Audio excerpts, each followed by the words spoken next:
Xbox, PlayStation, and Summer Games Fest have all finished their recent game showcases. And there's been a ton of incredible games that have been announced. So many so that I could literally spend hours making a video and talking about how excited I am for them. However, in today's video, I'm going to be going over my 8 most anticipated games that are releasing this year in 2023, and I'm going to be just quickly going over why I think you should be excited as well. But before we get into the video, like I said, there's dozens of great games that were announced, and there's some that I'm going to be missing in this video that you might be extremely excited for. So please let me know down below what games you are personally most excited for, and I would love to hear why from you so I can check them out personally myself. So with that said, let's go ahead and hop into the video. The game that's closest to release on this list, and one of my most anticipated games of 2023, is Final Fantasy 16. If you were to ask me about my excitement for this game about a month ago before the demo released, I would have told you I was fairly excited. I'm not the biggest Final Fantasy fan. I had a great time with 7 Remake, and I also have really enjoyed the MMO 14 Online, but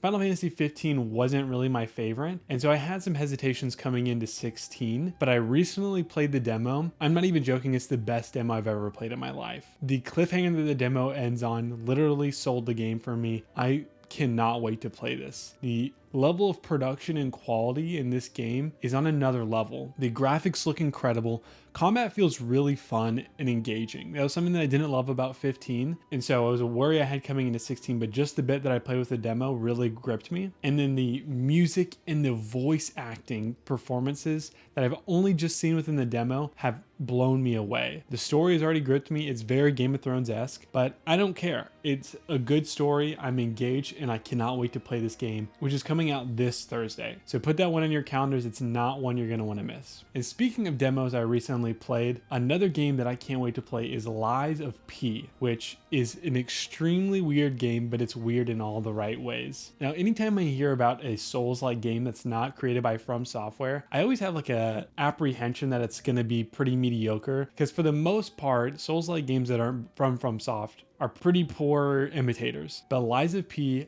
I have a strong feeling that this is going to be the Souls-like game that's not from FromSoft that is getting 10s and 9s across the board. I played the demo, I recently wrapped it up a few days ago, and the combat feels very tight, precise, and fun. It takes some inspiration from Sekiro, very parry focused, but also the skill trees feels like it steals a little bit from Demon Souls. So the combat and the gameplay feel fun, but then when it comes to the world and the characters, this is really where I feel like this game stands out. So Lies of P, you play as Pinocchio, Geppetto's creation, and you live in like this post-apocalyptic world where all of Geppetto's other puppets have turned evil and killed nearly everybody. And so you're kind of playing as the good puppet, as Pinocchio, on this quest to defeat these puppets and reunite with Geppetto. And like I said, it is crazy weird, but it is weird in all the right ways, and I can't wait to play this. If you guys have any type of an Xbox, PlayStation, computer, check out this demo if you like Souls-like games. I guarantee you this one is going to start reviewing really well when it drops in September.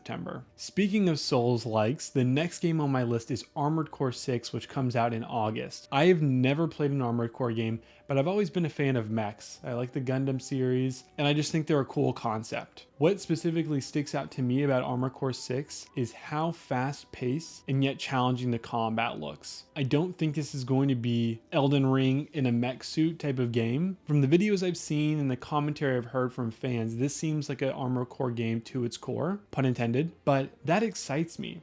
The idea of fighting a new boss and getting wrecked and then getting to customize your armor core, change out some of the weapons to one that might capitalize on a weakness of an enemy, and getting right back into the combat to beat them seems like a really fun and engaging gameplay loop alongside a really well crafted world and beautiful graphics. And that's really what I've been gathering from these gameplay clips that FromSoft has been releasing. I don't have much experience to advise on if I think this is going to be a great game or not, besides the fact that From Software have gone from a regular developer the last time they made an Armored Core game to Super Saiyan 3 with all the Souls games that they've made over the past decade, which have all been stellar. So I have extremely high hopes for this game, and I think you guys should at least keep it on your radar, especially if they release some type of demo or gameplay test like they did with Elden Ring. The next game on my list, and this is one that I'm sure many of you are excited for, and that is Spider-Man 2. Spider-Man, the original game on the PlayStation 4, is probably my favorite comic book game of all time. It's right there neck and neck with Arkham City, and I am just a huge fan of Spider-Man as a character. Coming off the hype of Across the Spider-Verse, which is a great movie that I recently watched, I am so excited to hop between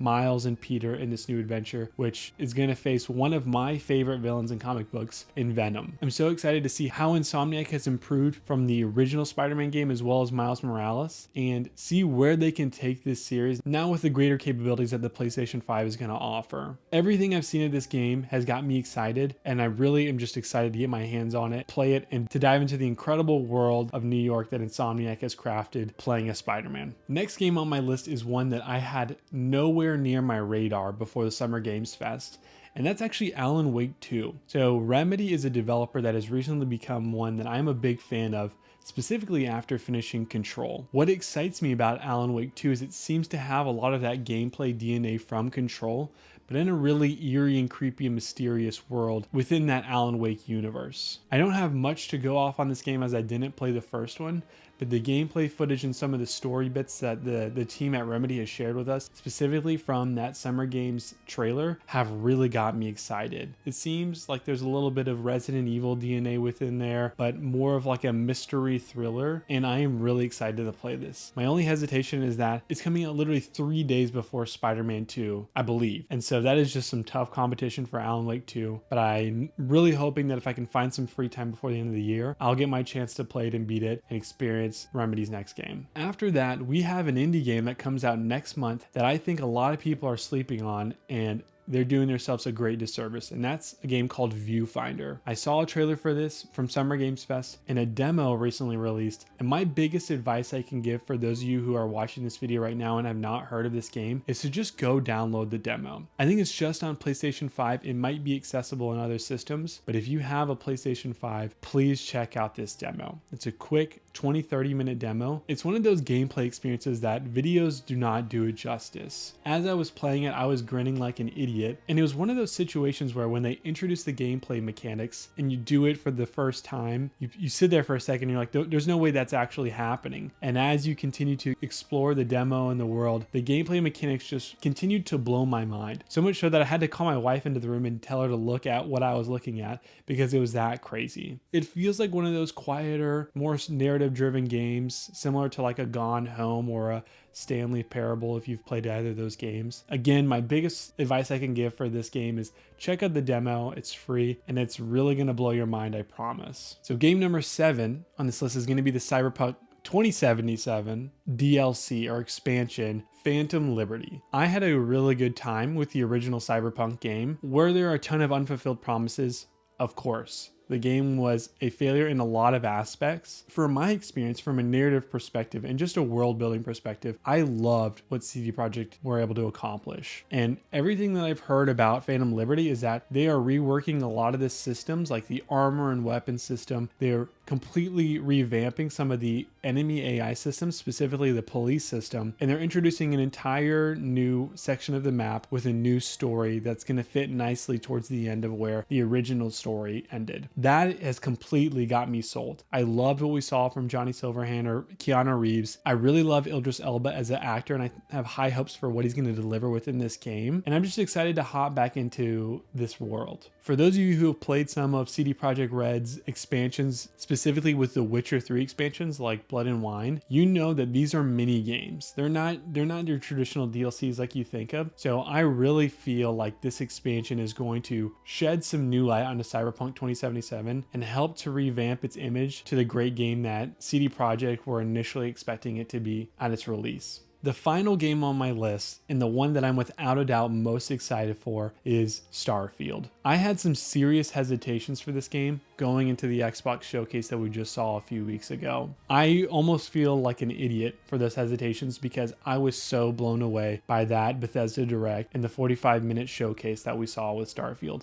There's so many things I could gush about when it comes to my excitement for this game, the scope of it, the customization, and how the customization isn't just customization to have customization, but it actually has gameplay impacts like customizing your ship and how that's not only going to affect how it looks aesthetically, but also how the layout is on the inside when you're living in it and you're traveling in it. The customization of your characters, your skill trees, everything that Bethesda showed in that direct really won me over. I've never been a big fan of combat in Bethesda games, but it looks like they're making some serious improvements when it comes to Starfield, as well as the companionship, the story. The only thing that I still have some slight hesitations with is exploration. I know they love throwing out a big number like thousands of AI generated planets, but I don't care much to explore just to explore.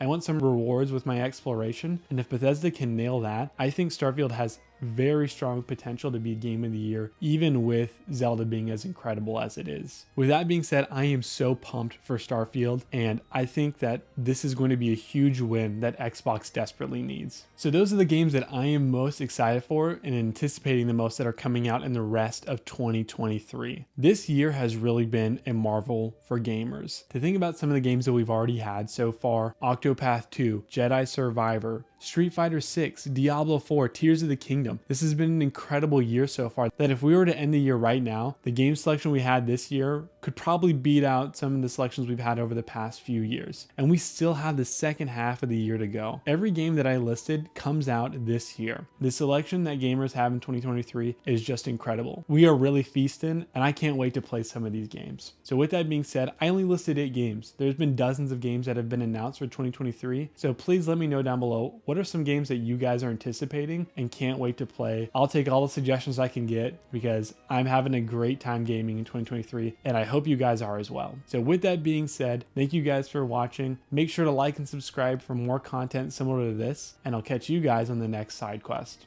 Peace out.